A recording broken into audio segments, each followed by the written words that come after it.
بسم اللہ الرحمن الرحیم۔ میرے یوٹیوب چینل کو سبسکرائب کر کے بیل نوٹیفیکیشن کو آن کر دیں تاکہ آپ کو ملتی رہے تمام چینل اپڈیٹس۔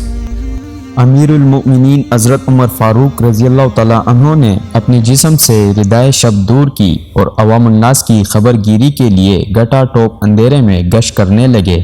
اچانک ایک گھر سے کسی عورت کے رونے کی آواز سنی تو قریب گئے تو ایک آدمی نظر آیا جو گھر کے دروازے کے سامنے اکھڑو بیٹھا تھا۔ حضرت عمر رضی اللہ تعالیٰ عنہ نے اسے سلام کیا اور پوچھا کہ تم کون ہو؟ اس نے کہا کہ وہ ایک صحرا نشین آدمی ہے، امیر المومنین کے پاس حاضر ہوا ہوں تاکہ ان سے کوئی مہربانی حاصل کروں۔ حضرت عمر رضی اللہ تعالیٰ عنہ نے فرمایا کہ یہ آواز جو میں گھر سے آتی سن رہا ہوں یہ کیسی ہے؟ اس آدمی نے کہا کہ میری بیوی درد زا میں مبتلا ہے۔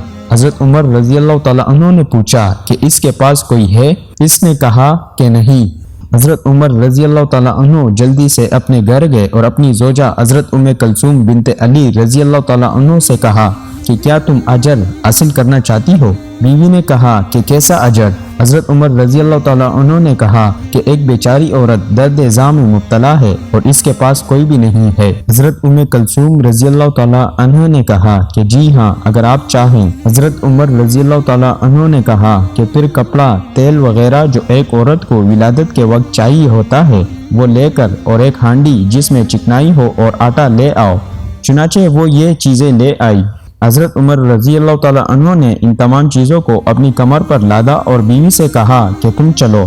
وہ آپ کے پیچھے پیچھے چلتی گئی یہاں تک اس کے گھر پہنچ گئے۔ حضرت عمر رضی اللہ تعالیٰ عنہ نے اپنی بیوی سے کہا کہ تم اس عورت کے پاس اندر چلی جاؤ۔ خود آئے اور اس آدمی کے پاس بیٹھ گئے اور ہانڈی کے نیچے آگ جلائی اور خود پھونکنے لگے۔ دھواں آپ رضی اللہ تعالیٰ عنہ کے داڑھی میں پہنچ رہا تھا یہاں تک کہ ہانڈی پک کر تیار ہو گئی اور عورت نے بچہ بھی جنم دیا۔ بچے کے رونے کی آواز آئی۔ ام کلثوم نے کہا امیر المؤمنین اپنے دوست کو بچے کی خوشخبری دیجیے۔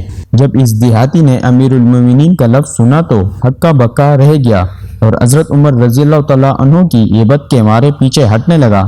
امیر المؤمنین حضرت عمر رضی اللہ تعالیٰ عنہ نے اس سے کہا کہ کچھ خیال نہ کرو، اپنی جگہ پر ہی رہو۔ پھر آپ رضی اللہ تعالیٰ عنہ نے ہانڈی اٹھائی اور دروازے پر رکھ کر اپنی بیوی سے کہا کہ اس عورت کو پیٹ بھر کر کھلاؤ۔ چنانچہ انہوں نے اس عورت کو پیٹ بھر کر کھلایا اور پھر وہ ہانڈی باہر دروازے پر رکھ دی۔ پھر حضرت عمر رضی اللہ تعالیٰ عنہ اٹھے اور اس ہانڈی کو اٹھایا اور اس آدمی کے سامنے رکھ دیا اور فرمایا کہ کھاؤ، تو رات بھر جاگتا رہا ہے۔ پھر حضرت عمر رضی اللہ تعالیٰ عنہ نے اپنی بیوی سے کہا کہ باہر آ جاؤ اور اس آدمی سے فرمایا کہ تم صبح کو آ جانا، تمہارے لیے سامان ضروریات کا حکم دے دیں گے۔ چنانچہ وہ آدمی حاضر ہوا تو آپ رضی اللہ تعالیٰ عنہ نے اس کو ضروری اشیاء فراہم کر دی۔